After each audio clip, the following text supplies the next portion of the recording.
Well, thank you so very much for being here today. The inaugural show of Spirit of Life. I talked about introducing, beginning this month, a different title to the show, and talked about a little bit what that meant. And as we move into this new year in February, we have an opportunity to create a different kind of life. And so I am here as just Jim, as I've always been, to help create a little bit better life to live and to get in touch with our spirit and what we call on or connect to as spirit and bring it into our life, and therefore the title Spirit of Life. So welcome to the show. I'm very grateful to be here. I'm very grateful to have been for over 40 years bringing who I am to individuals and organizations, to communities, and to the world as a counselor, author, speaker, and bringing what I can in my expression to make a difference. And so Spirit of Life is a show that brings inspiration, information, certainly some points that you can look at and consider to awaken your spirit, to enhance your life, and to live a life with more fulfillment, more joy, more peace, more love. And so I'm very grateful to be here and be able to offer a bit of who I am and what I've experienced, along with, at times, interviews and conversations with others. So the Spirit of Life kicks off today. And our first show, appropriately, the title, Living as the Spirit of Life. It's one thing to, connect to what matters to us within. It's one thing to feel the reflection of our soul's energy, of our heart's love, and to have that have its influence in our life. Today we're talking about living as that. And so we need to look at the title. To begin with, the very first word, living. Well, what does that mean? It has definitely changed over the last year, that's for sure. We've gone from a little bit of living to what might be considered, existing a bit. So let's start with the basics. Being alive. Certainly don't mean to look at our situation and the fact that we're losing people every minute as far as this COVID experience we're going through.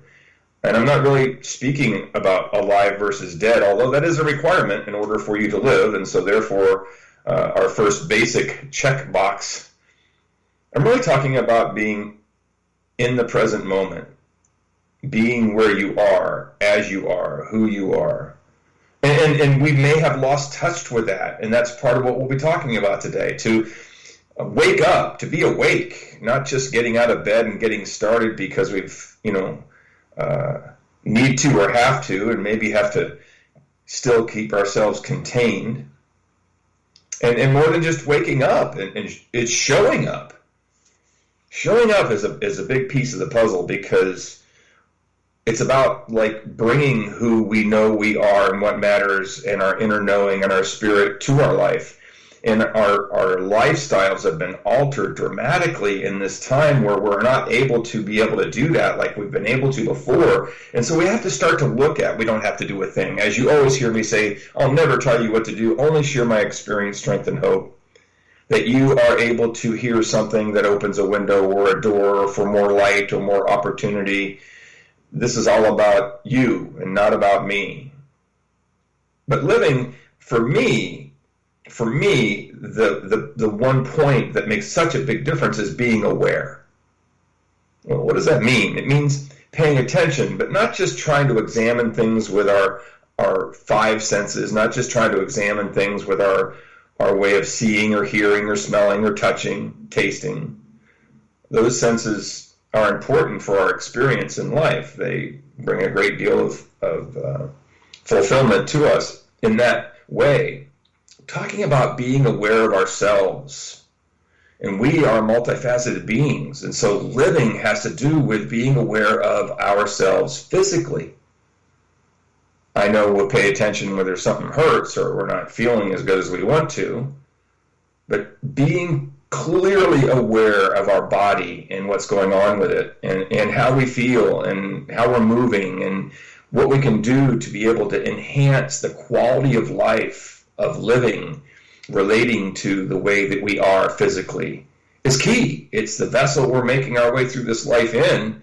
And by bringing some care and some balance and harmony to our physical body, it can make a big difference in how we live. So being aware of our physicality is really important. And my God, how do we relate to the world but through our emotions and how we feel? Our emotions are really important. So being aware of them and knowing what they are and what we're feeling and why. And the why relates to our mind and our thoughts. So here we are in our world living, physically, emotionally, mentally. And yet, as we're talking about living as a spirit of life, we're looking at spiritually, looking within and connecting to that inner knowing and being that we are. We've all gotten just a bit dormant here and there with COVID, isolating and having this distancing we're needing to do. And although we're looking at making changes, moving into a new way of being in our country and in our world right now, it's just not the same running around our house trying to get that exercise as it is taking a run out there on the street where other people are, or going to the gym or doing other things. We're not able to socialize, interact. We're not able to be a community in person like we used to be. And that connection is a big part of life, and it's a big part of that interaction that we share with one another that's key to how we experience ourselves and how we're able to open our spirit up to our life and live it. We've had to adapt, and it feels like a compromise. And instead of us naturally evolving in the way we have before, it seems as if we've had to figure out day by day, sometimes week by week, what we're going to do next and how we're going to do it. The government's trying to figure it out and set guidelines. Our politicians, well, we won't go there, but I'm just saying we're all trying to do our best with what we've got. And we don't even know what normal is anymore. So it's time to redefine living. And for me, it's going to be key and important moving into this new era of living to live inside out. Instead of basing our lives on circumstances, situations, and conditions based on what's going on around us. And my God, that's changing every minute. We won't know when we get up tomorrow what's going to be happening different than it is now. And it's certainly not the way it was a month ago or a year ago. It's just amazing. And so we have to look at, it's important, so important, to find that place within us of what matters, because that's what we've really got no matter what. And I always say that you bring the meaning of life to life. You don't get it from it. We bring the fulfillment to living, not extract it from life. Oh yeah, we have our experiences and we enjoy the things we do and the things we have. I'm not saying, mountaintop, cave, away from everything. That's not what I'm talking about. I'm talking about really getting in touch so that whatever we are able to do and whatever we're able to create as far as our life is concerned is filled with inspiration, spirit within, filled with that energy that we are, that is really the motivating force behind every thought, every decision, every feeling, every action, this life we're living. And as we're connecting to what's going on within us and what really matters, and tapping into what we believe or have faith in or trust within us as us, we are a reflection and expression of all that is, of the universe, of source, of God, of spirit, of whatever we want to call what we reach to and connect to and allow to move into and through us to bring us protection, provision, inspiration, encouragement, support. We are it. We are connected to it. We are an expression of it.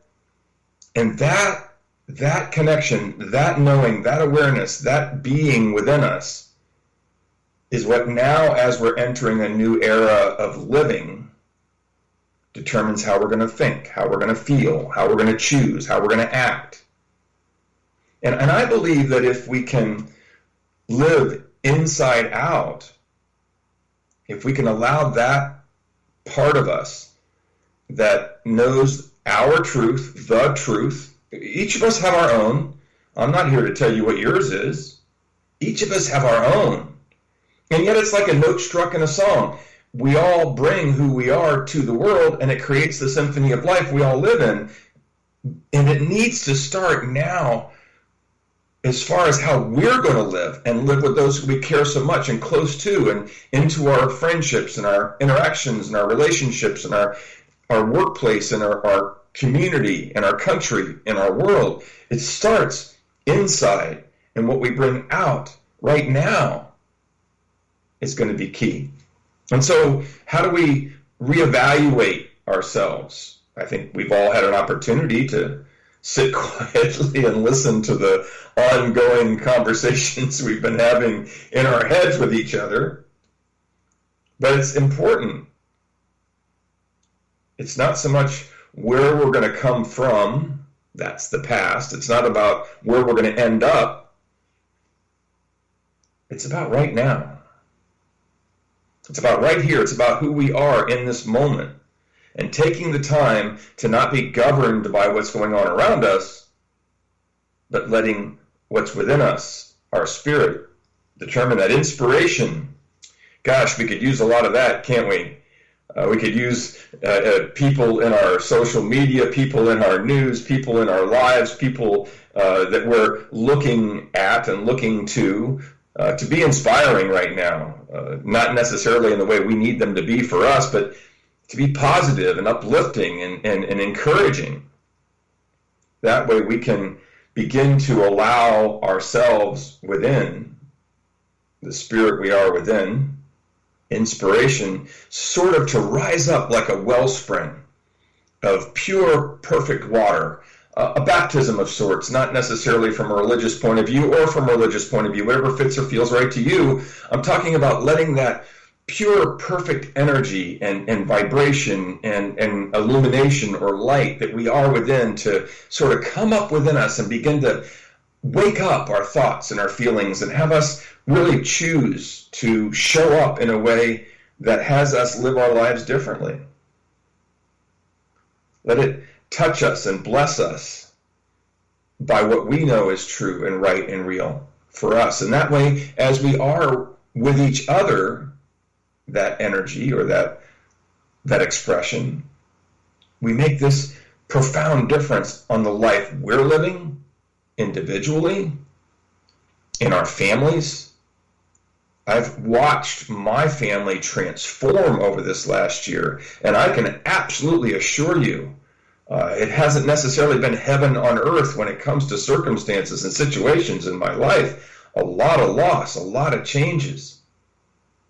And so as that has happened, it's been quite interesting. It's actually caused me to have to look at life, and not because you lose something, you wish you had something, or the whole, butterfly set it free, you don't know what you have till you let it go. I'm talking about the situations that are occurring for many of us, the contrast, almost living contradiction is the opposite.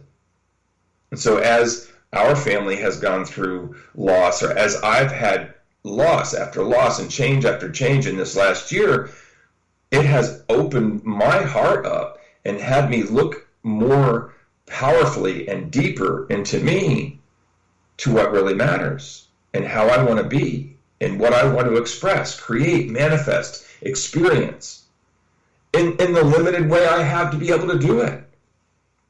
Everything's online, everything's being, offered that way, virtual this and virtual that. Well, this is life, and this is the life we're living, and